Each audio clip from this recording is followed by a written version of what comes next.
Hi there, I'm Kellie Frazier, and I'll introduce myself more fully in just a moment. But right now, I want you to look at this cute little puppet whose name is Amy. Amy is one of the main characters on Fetch the Goodness, and God gave me this vision for Fetch the Goodness 1 week before the pandemic began.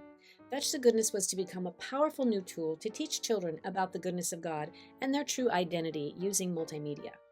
Fetch the Goodness means to return God's children to Him. Amy and friends teach your child to emotionally connect to God, to themselves, and to each other.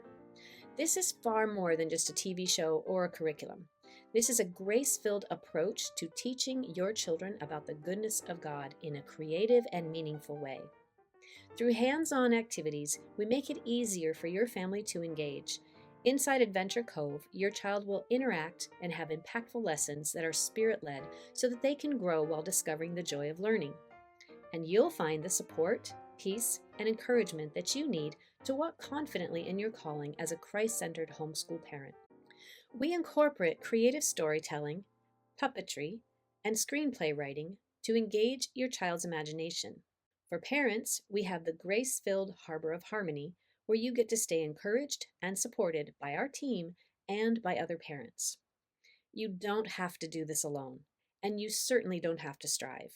God's grace is already here, and Fetch the Goodness is your partner in walking this out. That is His plan for your family. Your children's faith-filled future cannot be left up to chance. So find out more information, simply scroll down and join Fetch the Goodness community today.